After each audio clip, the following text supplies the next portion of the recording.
guys. So why do you attend and participate in the life of a community of faith? And that's pretty much in general, not just First Pres, but why do you attend and participate in the life of a community of faith?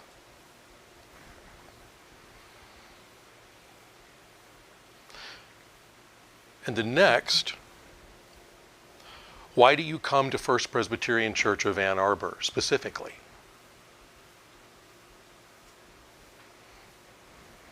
And I'll give you time here. And the last question is, what keeps you connected to this community of faith?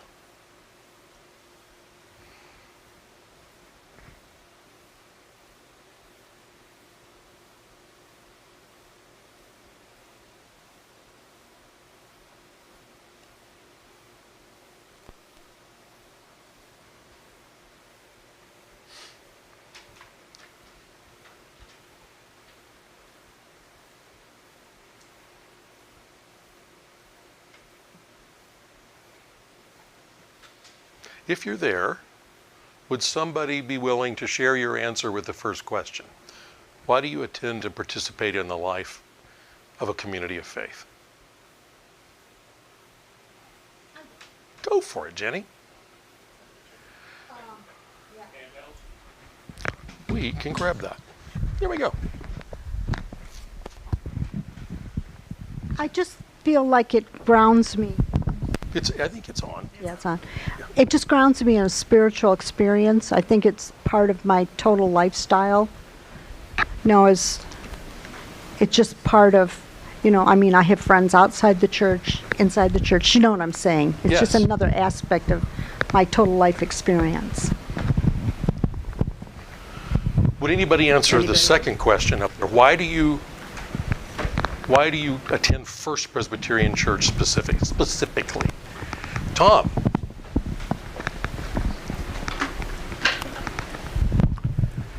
Well, the rich worship that we have here, and the embracing community that we have here are really the two big reasons that I come to First Pres. Thank you, Tom. And then the last question: what keeps you connected to First Presbyterian Church? Maybe you don't feel connected. We'd like to know that too.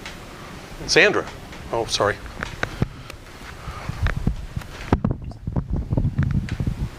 One word answer, the people. Nice. The people. Did you hear that? That was her one word answer. What keeps her connected is the people. This is a clearly Unitarian Universalist. But I looked for some videos online about belonging.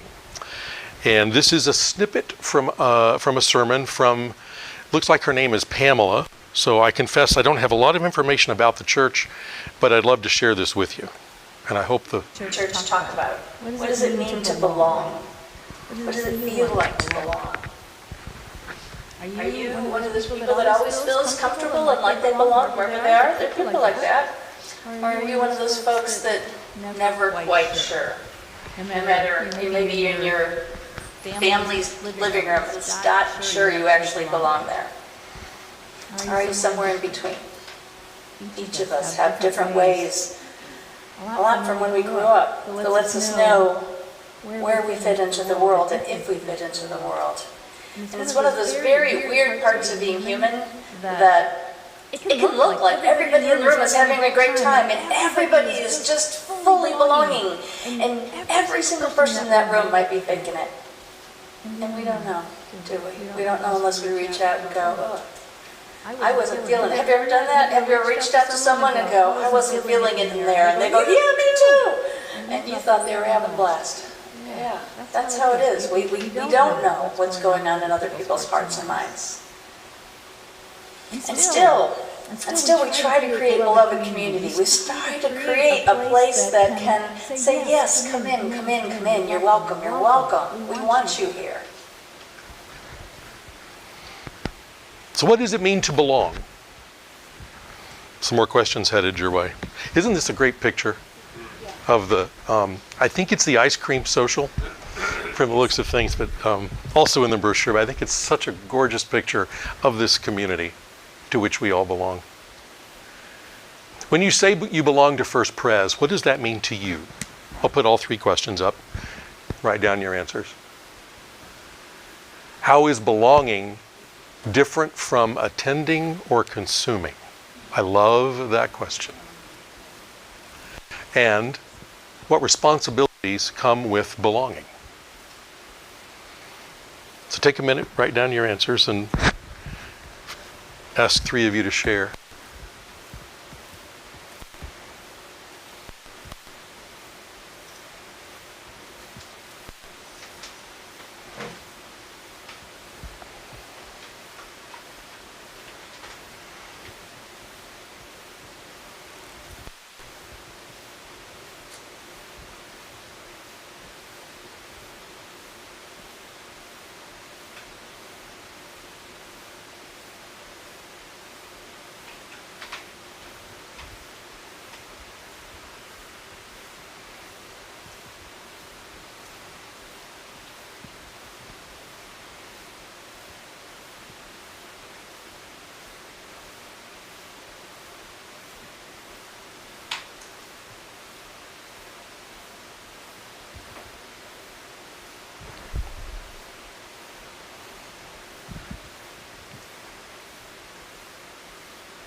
All right, who might be willing to share their...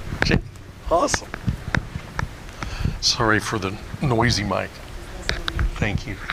I kind of answered them all at one time. That's beautiful. So I said, That's beautiful. I said, belonging to me means I can show up as my whole entire self in a place. I don't have to pretend or filter who I am when I walk in the door.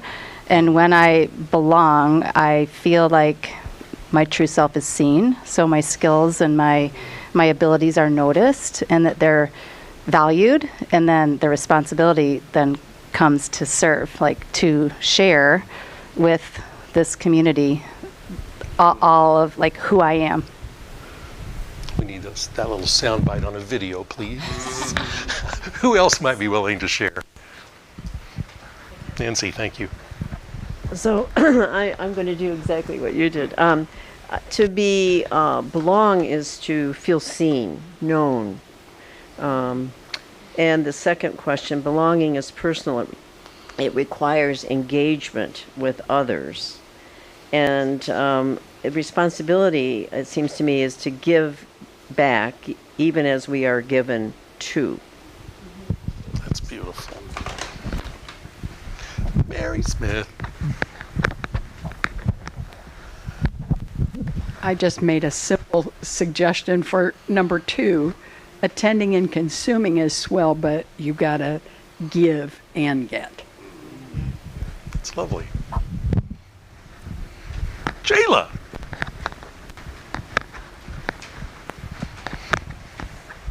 I have adopted Dave's phrase of professionally religious. I have been employed in sacred work my entire adult life. And the difference for me in belonging and attending and consuming is that as belonging, we provide that opportunity for those who need to attend and consume. We're all at different places at different times in our lives. And just coming in the door is sometimes what we're here for. And we provide that radical hospitality. And if we have consumers that are needing to fill themselves up, because we can do that, we have something here that is remarkably special. What is the text about people singing and praying? Sorry, Nancy. I'll need that. For others when you can't, right? Being in part of that part of a community of faith when you don't have the words and you don't have the song. So I'm excited for this next video. For me personally, belonging means to feel respected and to feel comfortable enough to share who you are and to reveal parts of your life that are important to you. I have been in situations where I didn't feel like I belonged, and in a way, I felt like I was holding back parts of myself so that I wasn't able to be authentic and really get to know the other people because I didn't really have that connection. And I think that's an important ingredient for really anyone, not just people in the LGBTQI community, to build strong, successful relationships with people.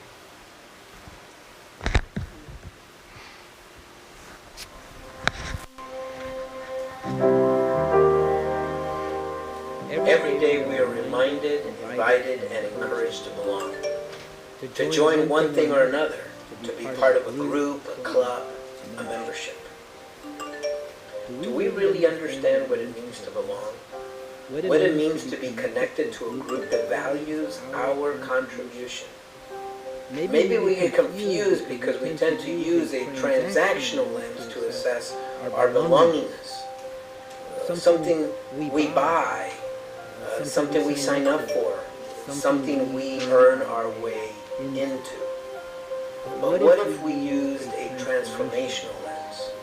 What if we measure our belonging by the support and friendship we receive from the groups we join, particularly when we really need it? When we are sick or get sad news, who sits by us? Or when we are moving, who do we call for help? When we are sad, Your best friends. who do we call for encouragement? When we have a life moment, who do we call to share the news? You see, belonging is not bought or joined. It is shared at the relationship level, in the context of community, where transformational currency is love and service.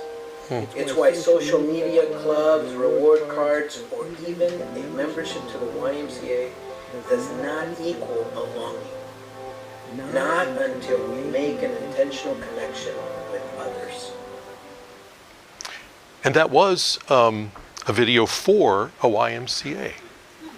Actually, I would put our community, again, with our conversation, headed in the right direction for us, but, you know. We did a beautiful job of this, and who's surprised? It's active. To belong means we both receive and give. Thank you, Mary. Offer the community our entire selves, wherever that may be. The responsibility piece, I hadn't really ever asked myself that question until preparing for our talk today. And I think about responsibilities at home that we have with each other, with our family, with our housemate, our spouses. And Dave is always great in getting some things done, and I'm like, oh yeah, I forgot. I'll go get the laundry done. Yes, promise. But that beautiful piece, that give and the take. And so what is it like for this family, for our family that is First Presbyterian Church? And leading into then why it's so important that we give to the church. I'll let you take a moment to read.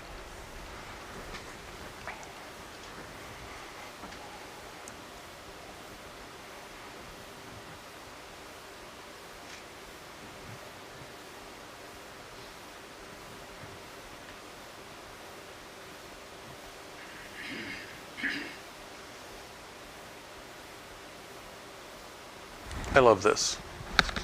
People who invest themselves. Heart, mind, hands. And one more piece.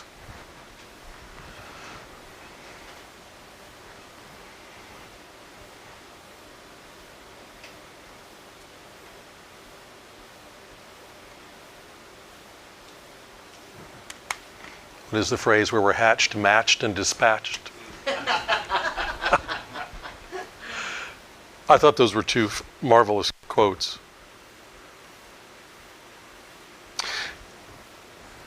So what is unique about the church? So a couple more questions for you.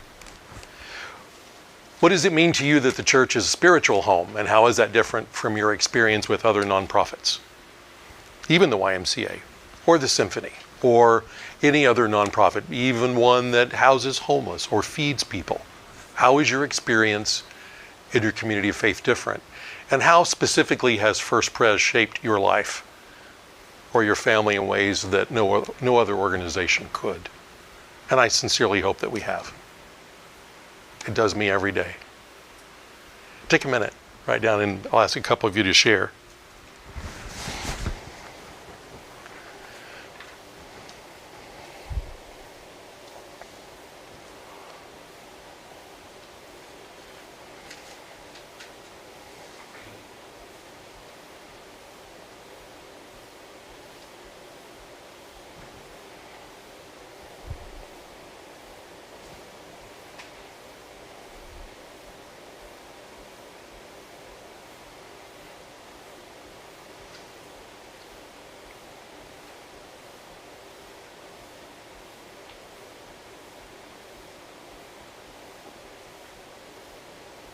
Anybody be willing to share? Thank you, Tom. Yeah, a nonprofit, typical nonprofit meets a particular need, homelessness or food insecurity or whatever. But church meets many needs, all in one place, and that to me is the real difference between a nonprofit and a church. As far as First Pres, there's so many ways that it has shaped my life. I can't even begin to say. Just the way the community embraces all the members of the community is just a marvelous thing to see and to experience. Anybody else?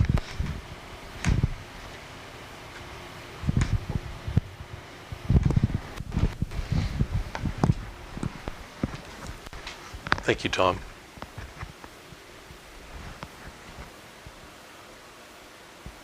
We just did this, didn't we? And it's just for some reason, I don't know why.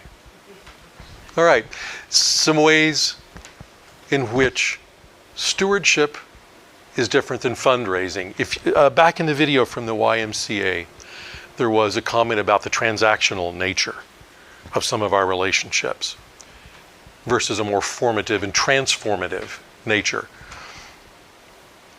For me, fundraising and stewardship are two totally different parts of the spectrum. Yes, they're both around money. We'll talk about money here in just a minute. But for fundraising, you've got a goal. And in my view, it is very transactional. We need to raise this much money so that we can do X, Y, or Z. And we measure that success by whether or not we get up that thermometer. We need to do that here at the church. We absolutely do have a budget. We have a staff to pay. We have a building to take care of. We have ministry areas that would not exist without each of you giving of your financial dollars and your time and your talents.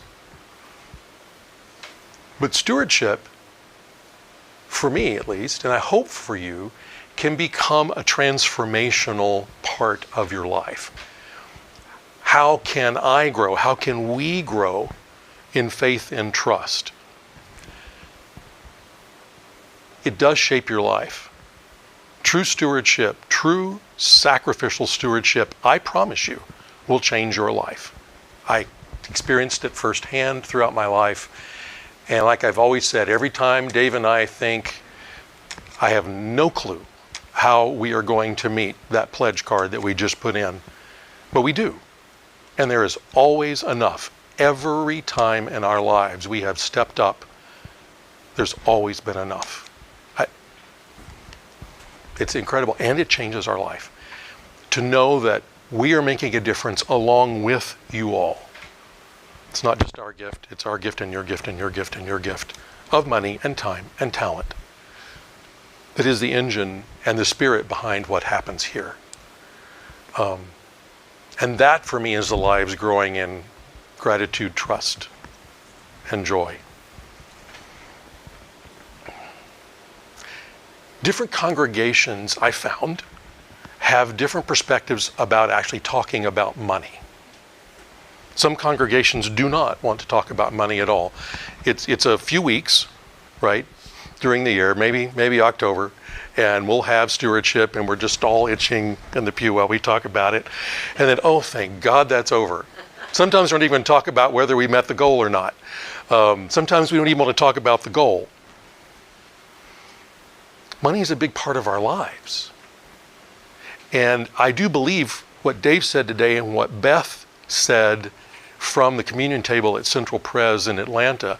I'll never forget, I was looking across the communion table, Beth stood up, and her opening words were, "Not a dime in your checking account is yours. Don't fool yourself. It's all from God. Every bit that we have, all that we are, all that we do is God's." So as, again, DPH's poem, what are you going to do with your beautiful wild life and all that God has given us? So what are our hang-ups around talking about money? Now, you don't have to answer this if you want. I'll be happy to share. But here's some that I thought about.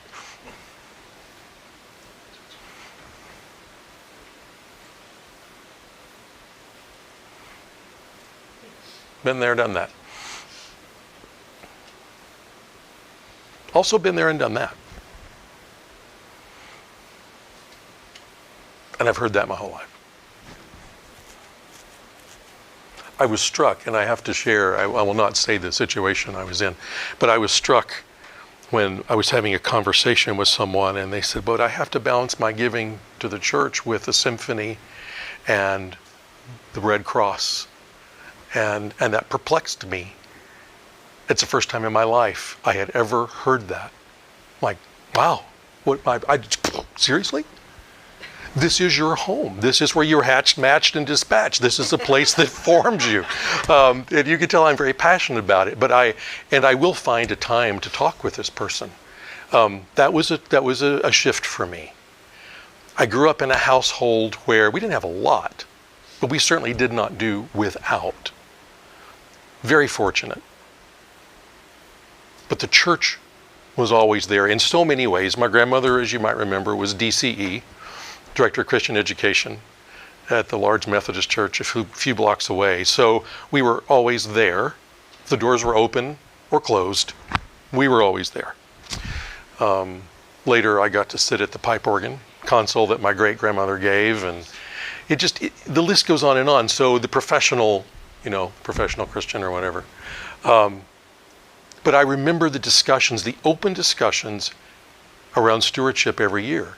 And my mom and I lived with my grandparents, so we all sat down together. And we had a conversation about what we were going to be able to give to the church for the next year. And that was a number one priority because it was the place that we belonged. It was the place that held us when things were going well. It was a place we could celebrate the balloons coming out of the box when there was great news. And to know that we were part of that transformation, that what we gave, which was probably not that much compared, but who cares? It transformed our lives. So I know it's uncomfortable and perhaps even countercultural, but that's the beauty of it, to talk about money and how putting our money where your heart is, or as my grandmother said, and I think I said this too, don't really matter. It doesn't really matter which one comes first, your heart or your treasure. The other's probably going to follow. So why not, right? It's not a bad thing. So here's some reframings around money and the church. Jesus spoke about money often, not to shame, but because money reveals where our priorities lie. And I think that's a truth. If you think about where we put our money, where an organization's budget, right? You get a pretty good idea of what's important for us or for them. Stewardship is not about pressure, but about freedom. Freedom from fear, freedom from worry about scarcity, from money having the last word. I got to balance it with my gift to the symphony. Yes, the church does need your money. We need your generosity. We cannot do this without you, but you as collective. We need all of you. Giving's less about the church needing something from you and more about creating a life of joy, trust, and open hands. And I have found that to be very, very true. Mary. I think this feeds right into the part about the leftovers. And if you give the leftovers, you get the leftovers. Ooh, you're going to like the next slide. Okay, go. Do that again. I said, I think that it feeds into the leftovers thing. If you give from your leftovers, then that's about how much you get back. But the more you give, the more you get. Fine. Like I say over and over and over, every time Dave and I think there's not enough. And it's a shift in priorities, or it's, who knows. Transformational. Thank you, Mary. So, why is this doing this? Anyhow, who knows? I should. Who fixed this PowerPoint? I don't think I duplicated slides, but at any rate, clearly my animations were off. Thanks for enduring. What's your internal dialogue about money? Do you have one? I do. So we won't ask you to share these, but write these down. What message, or you're welcome to share, but don't have to. What messages did you grow up hearing about money? That primal piece, right, as you grew up. How do they still shape you? Do they still shape you? Why do you think talking about money in the church feels harder than talking about prayer, forgiveness, or love? Kind of an interesting question, isn't it? What might it look like for giving to be a source of joy rather than anxiety? These are really personal questions. And so feel free to answer for yourself. If you're willing to share, wonderful, but I completely understand if not. I shared with you a bit about mine.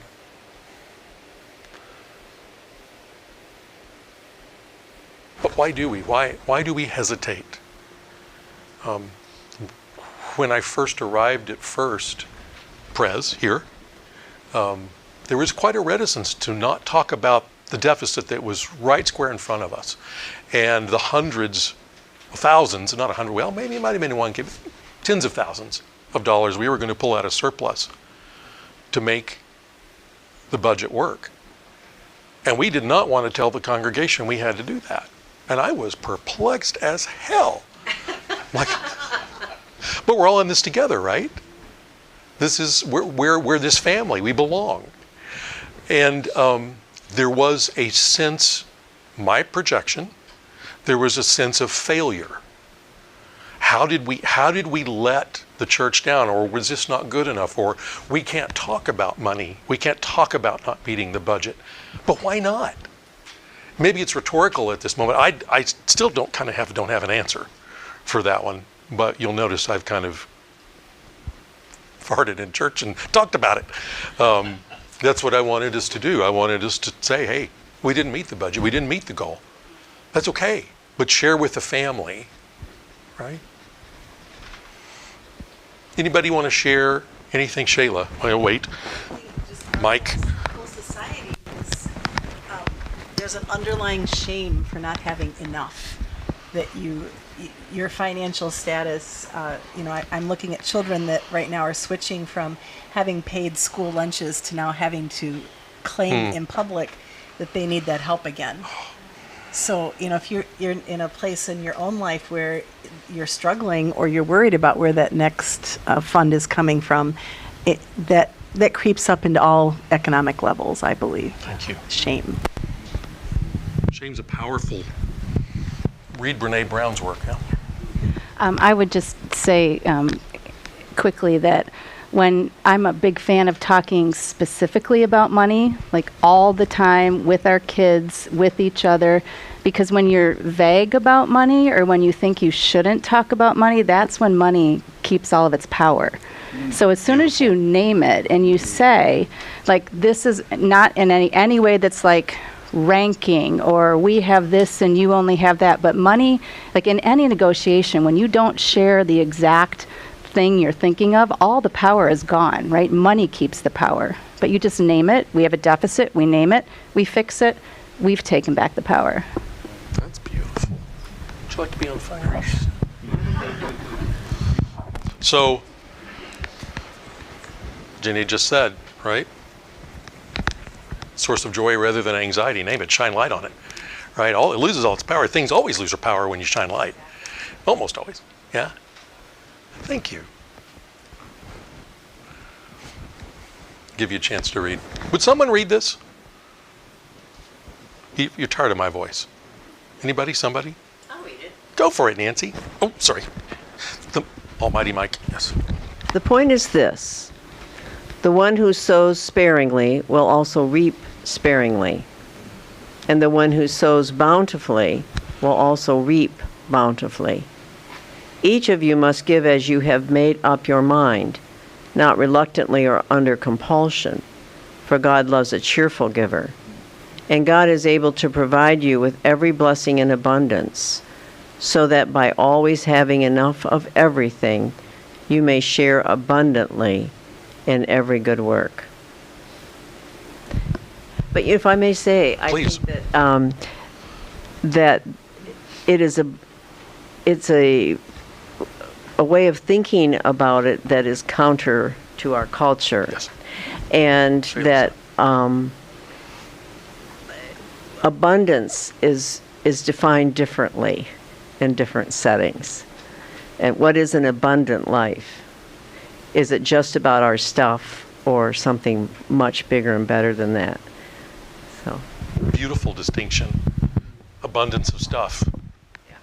Spiritual gifts. Right.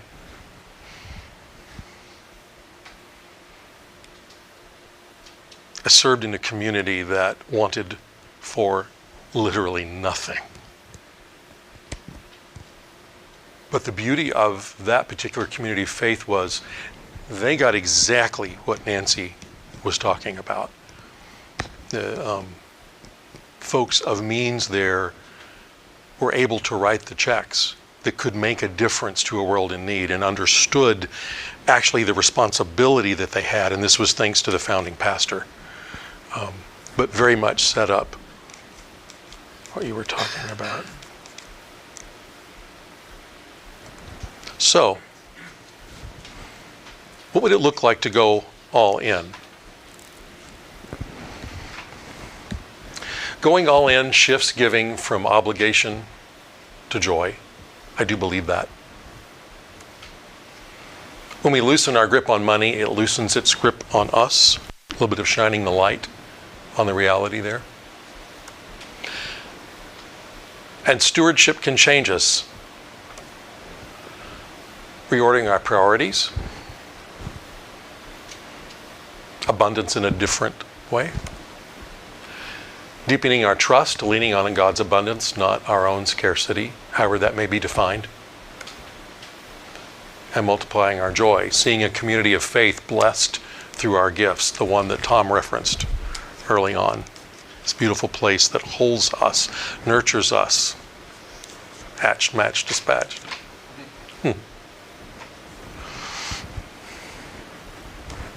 So 3 more questions for your pad and time. When have you discovered joy in giving? And of any type, or all 3 combined, time, talent, treasure? What fears or hesitations hold us back from being all in? Hearts and hands and minds. And how might your life change if you stepped more fully into generosity this year? What could go wrong? And went all in. So take a minute, think, and I'd love for a couple people to share if you're willing.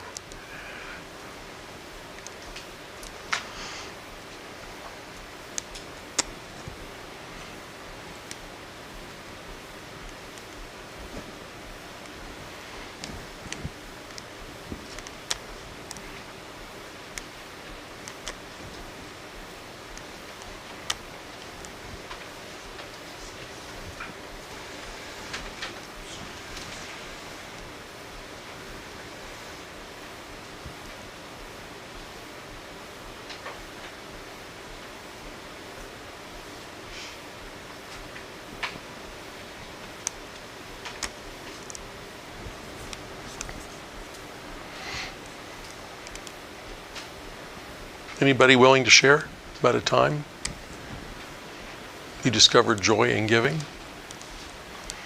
There has to be somebody out there that did. Pass that down to Sandra. Excuse me. I dare say anyone in this room or in any other large group would be likely to say that, say at Christmas time, the real joy of Christmas is the giving, not the getting.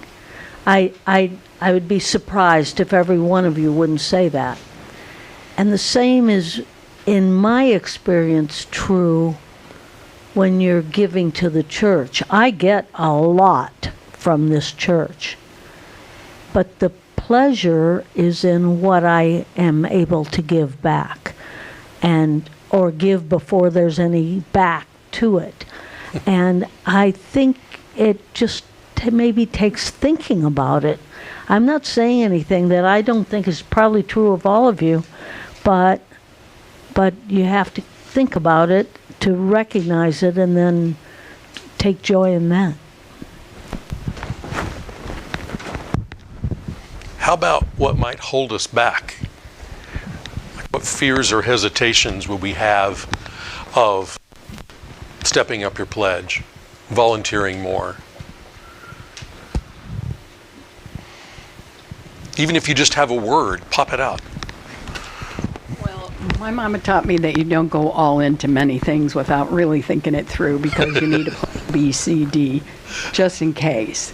So it's, if you don't, I mean, if you're going to say all in, that's a kind of a, ooh, and what if it doesn't work out? Well, what if it doesn't? You know, but what if it does? What if it does?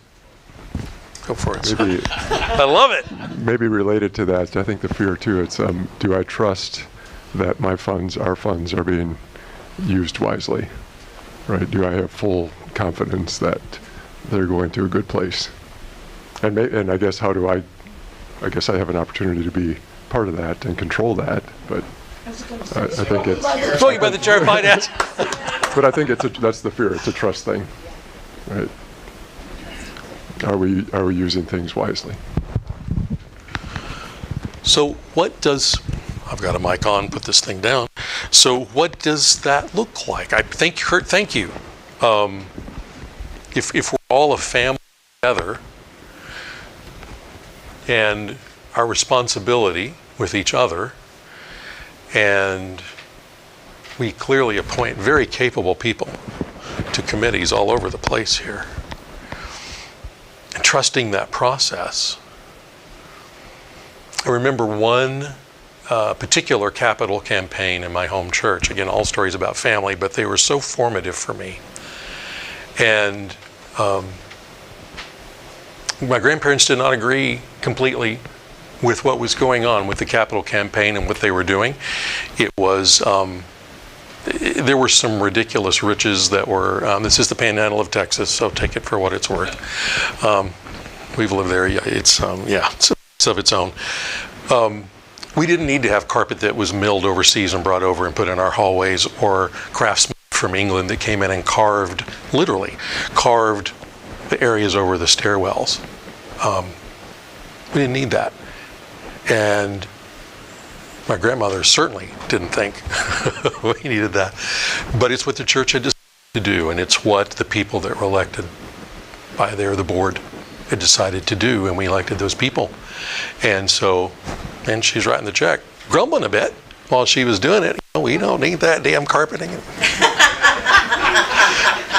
We did need air conditioning, not unlike here. Man, oh man, that was a great day when that started working. But I remember, Kurt, that same thing. There was a hesitation, but at the end of the day, we're part of this community. This is what the community has decided, and we were always all in. Now, all in could be a very unhealthy, right? Codependency exists everywhere, so I'm not suggesting that by any stretch of the imagination. But it's that all in. My community to which I belong believes this is where we need to go, and so we supported it. Yeah. She'd much rather seen that go to mission, but I hear you. So here we go again, because I didn't animate the slides right. So back to being all in. Not just about supporting the church's budget. It's about living as people who know God's abundance in whatever form, as Nancy said, who belong to each other in all the different ways we've discussed today, and who find joy in offering our whole selves to God. It is transformational. I keep saying it, and I am not lying to you. It will change your life. If you have not considered giving sacrificially to your community of faith, it will change your life. And it changes the life of the community of faith. It's the give and take. I hate to make it sound transactional like that, but any last comments or thoughts before we go? I'm so grateful for your comments. I'm grateful for your participation and your presence. Next week, Elizabeth Dybert will be here with us. She was the founding pastor of a church in Florida. I should remember where. Should have asked Sandra to help me because it's a place I'd never heard of. She's a very progressive soul, even though she was in Florida. I say that from true Texan. She was the founding pastor of this congregation. They built a brand new building, and within, it was either 3 or 5 years, that building was completely paid off. She's very compelling. Her belief in giving through gratitude. Gratitude is the base for everything that Elizabeth does. So I encourage you to come next week and hear Elizabeth. She's a lovely soul, very funny, and very compelling. So, any thoughts, David?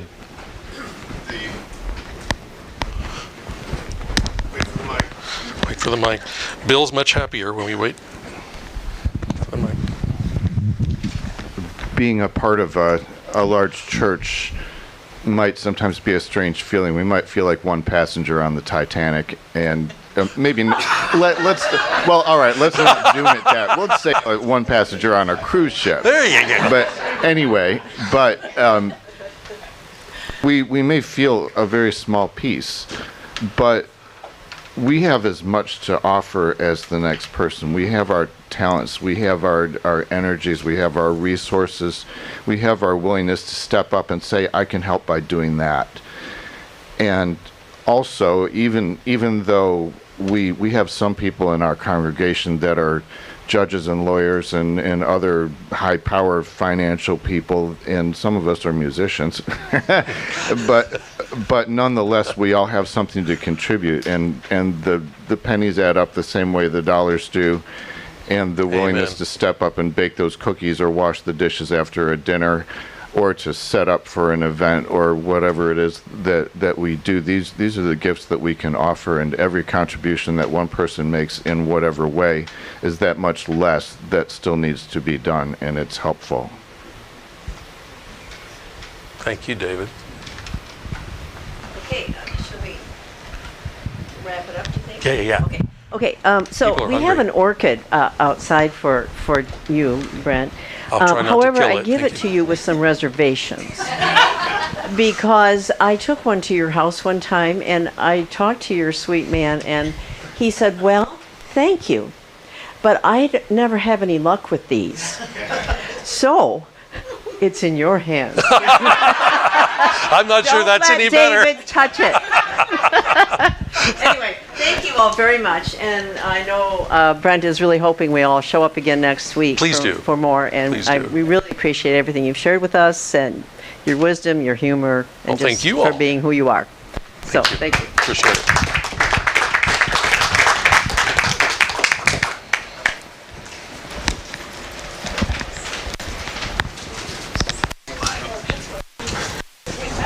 Oh, and your hands, bring your hands back. Yeah, if you don't mind leaving the pads, we can use them for other activities here at church. If you want to take it with you, take it with you.